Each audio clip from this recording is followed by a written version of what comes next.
Well, I'm excited tonight. Regular listeners will know that I'm forever banging the drum for an ocean pool here in Port Macquarie. And I mean, really, why don't we have an ocean pool here on the best part of Australia's coastline?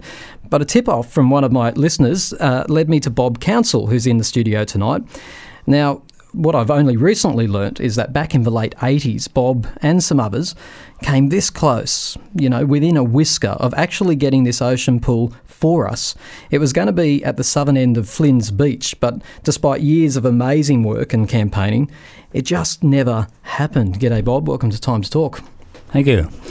Now, I'm going to introduce your fellow ocean pool campaigners who are in the studio tonight in a moment, but before, I've got to say, Bob, I thought I was a bit of a trailblazer with this idea. I thought I was the first person who ever thought of an ocean pool for our area, but a few of the callers set me straight on that. They said, this more than 20 years ago, you were doing all this hard work, you and others. I'm really keen to hear all the details, but I want to give away the ending first. Why did your campaign come unstuck right at the last minute? Well, actually, in 1992, the DA that was presented was actually approved by Council. Yeah. We answered every complaint and objections that they came up with, so they didn't have any option other than to approve it. But then it came to the funding side of it, and one of the major things was we were going to go for a grant from the government, mainly the federal government, and we were to believe that it would be looked on favourably. And in the end, the only way you can get it was if the council endorsed the application for the loan, and they refused to do it. So it fell on us. That's where it failed, actually, in the end. It sounds bizarre that Council actually approved it and then sort of really, did the dirty on it in the end. We'll get into that a little bit more shortly, but it sounds like it all came down to money. Tonight, Bob, you're joined by Ken Wilson and Reg McGlashan. Welcome to you both as well. Thank you. Thank you. I understand you're all part of the Walrus Club, and now that's a local swimming organisation for those who don't know, and obviously you all saw a need for an ocean pool back in those late 80s. I hasten to add, just like me, it's not all about leisure, is it? I mean, tell us why. What was the motivation? Why did you want to have this ocean pool in the first place? Well, initially, a lot of people brought it up to us to say that there was quite a number of pools along the eastern coast, and when we started to look into it, it turned out that there was, I think from memory, 57 on the east coast. And locally, we've got one in Foster, and there would have been one back then. Newcastle. Both two of them in Newcastle and Merewether. And they are fantastic facilities down there, absolutely amazing. I love going to Newcastle specifically for the ocean pools in the summertime. Yeah, especially the one at Merewether is a really good one. It is, that's the one I like too. And I actually was brought up, well, not brought up, but lived quite a while in Cronulla, just above where the pool was there. So that was always in the back of my mind because I used to do a fair bit of swimming there, just leisurely. So you're like me, Bob. You know how important an ocean pool is just to your lifestyle in general. I mean, they really become part of your lifestyle, don't they? Well, the thing was, if on the beach, if the surf is rough, there's something you can be a weak swimmer or an older person or people with young children, and the ocean pool is the ideal thing for some part of the beach still to be able to have a swim in salt water, which is a big thing, clean salt water. Absolutely spot on. This is like, it sounds like my broken record I've been going on about. And Ken and Reg, what did you see as the benefits back then, or even today, of an ocean pool in our area? The ocean pool here would have been great for training. This is pre the heating of the Olympic pool, and they were shut for a lot of the winter time. Would have been great for training and get those old sore, tired limbs working again. Exactly. Bit of aqua fitness. That's right. We're all about health and fitness here on the Mid-North Coast, aren't we? And so, this is a no-brainer for me. We need to have something like this. If you go down to Newcastle or Foster, you see for people, they get out, do their laps. It's fantastic for fitness. And what about it was good for people with disabilities too, was one thing we were talking about? Yeah, the disabilities is a great thing. It's there was going to be wheelchair access down to the beach, but the other thing I wanted to hit on too was I've got a background in surf life saving, and part of anyone joining a surf club, the first thing they have to do is swim 400 metres. Every season, every junior or nipper has to do a pool swim. And they have to sort of leave the area and go to a chlorinated pool, whereby if we had it in Port Macquarie, they could do it in the proper conditions. That's exactly in an right. ocean pool. There's no comparison with a chlorinated pool, is there? No. And, temperatures are different. You feel different when you hop out of the pool. And it was just a perfect place right in the corner there at Flynn's Beach. It was well protected, well situated, and also it was going to be built of a quality nature to prevent, as Bob said, about the big seas or high seas or nor'easterlies in Port Macquarie and around Flynn's Beach, bring those little predators like bluebottle. It keeps you away from those little creatures too. Anybody listening who thinks that this was just some modest campaign, think again. This was full scale. What did we had? We had surveys, plans, engineers involved. It had to have all that to get approved by Counsell, which it was. So take us through, Bob, the process of planning for an ocean pool. It would have been years of work, wouldn't it? It was something like 4 years altogether. We were blessed actually that we had a chap, he's now passed on, Jim McMahon, who a lot of people probably know around Port Macquarie. He used to be the council engineer. And he had all the clever man. Yeah, and he had all the connections that we needed, and he could design a pool, and that was it. So he designed probably just about every complaint that anybody ever had about a pool, if there was one, he designed out of it. I understand it was pretty stated because you learnt lessons from other ocean pools, didn't you, about what worked and what didn't work. And so our pool was actually going to be pretty state-of-the-art, really. The others probably would have been built, we're talking about 1992, but the others would have been built probably back in 1930s. So we would have learned a lot. The idea was that the pool was going to be slightly higher than high tide. The water was going to be sucked in from off the point on the southern end, away from anything that's likely to have like redweed or whatever like that. Then it was going to be pumped into the pool at the bottom on the south side along a number of inlets, and then would have flowed through the pool to another outlets on the other side, on the northern side, and flow out over the top. And it would have been pumped twice a day on the high tides, and would give us completely fresh water every day. It was going to be fantastic. There were obstacles, though.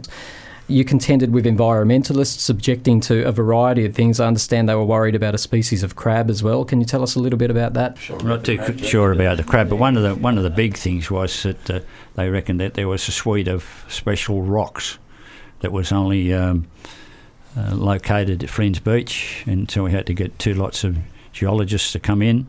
They were worried about these rocks being destroyed? Well, they thought they were some sort of special rocks that were unique. Right.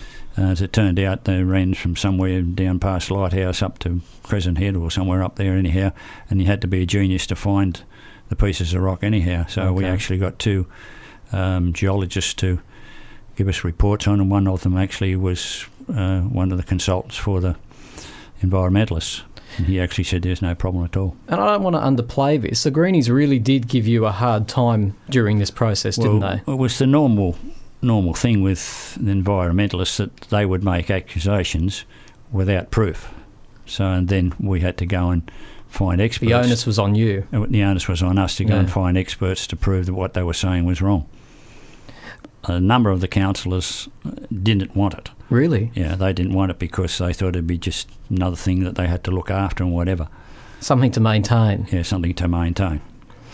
Gee, that's frustrating. It's a really interesting and frustrating part of our local history. On a sort of a slightly related note, I had a caller call me a couple of weeks ago and say that even before the late 80s, way back in the day, I'm not sure entirely when, apparently we used to have a netted area down near Lady Nelson Wharf for swimming as well. Does anyone know anything about that? And can you fill us in, someone like me who's only been here for 10 years?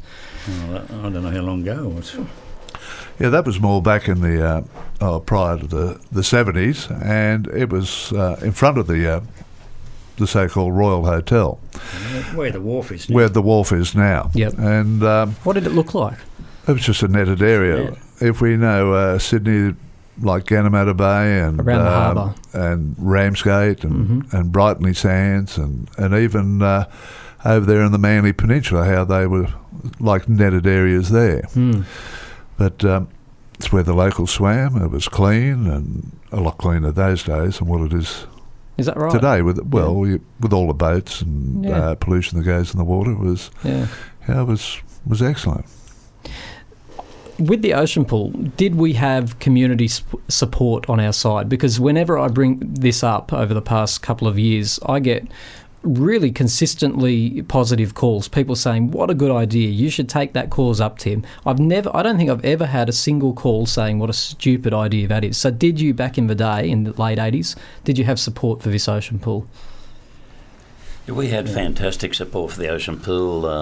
There was a petition we had signed by about 5,000 signatures, and the general public out there was right behind us. Those signatures, the 5,000 of them were collected in 4 days. 4 days. 4 days. 5,000 signatures. As a percentage of the population back then, that is huge. Were you surprised at the support you got? I mean... Astonished. Yeah. No, it was fantastic support, and something like that again, I'd say the public would be right behind us. And you guys not only took to the streets to gather signatures, you also took to the streets to raise money for this venture, and there was a sum of money raised, wasn't there, and given to Counsell, is that right? No, it wasn't given to Counsell. We had accounts. There wasn't a lot of money raised, and what happened, this is another really smart business that went on. Somebody, I think, we were suspicious who did it, but they actually went to the Chief Secretary's department and reported us for collecting money without a licence. So actually had to give it back. That's amazing. How do you manage to give money back? I assume this was in buckets, so how do you No, it wasn't in buckets. It was actually proper donations from people, individuals, and we knew where we got all the money from, so we actually gave it all back to make sure that everybody got it back. There were really people out to scuttle this, weren't there? There certainly was. Yeah. So it brings us to the point, is there still a need for an ocean pool today? I mean, I assume that the basic motivation behind it back then still exists today. I mean, would you all like to see an ocean pool put on the agenda at least and looked at by Counsell?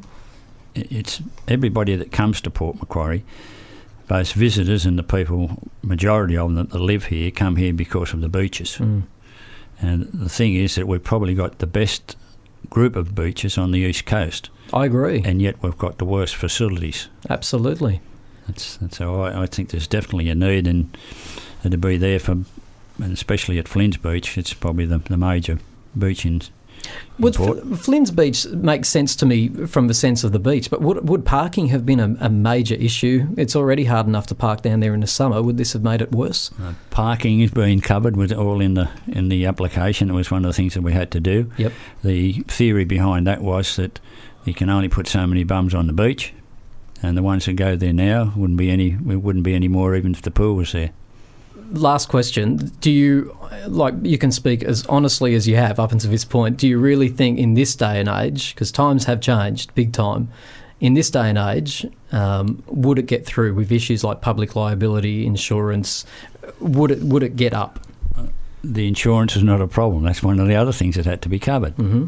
The thing is, if the council has a public liability policy, provided that they put the right notices up and everything around it, it's just all part of the one policy. I mean, without trying to pick on anything, but, we've just put in that skate park down the beach, and you've got young kids from about 4 or 5 in the same area as teenagers on bikes, and the kids are on scooters, but it's all still covered in the council's liability insurance. It's not a problem. I see. So basically they already have to pay public liability insurance. Yeah. This will just be another thing added to that policy. Provided that they make sure that each facility that they have is handled properly.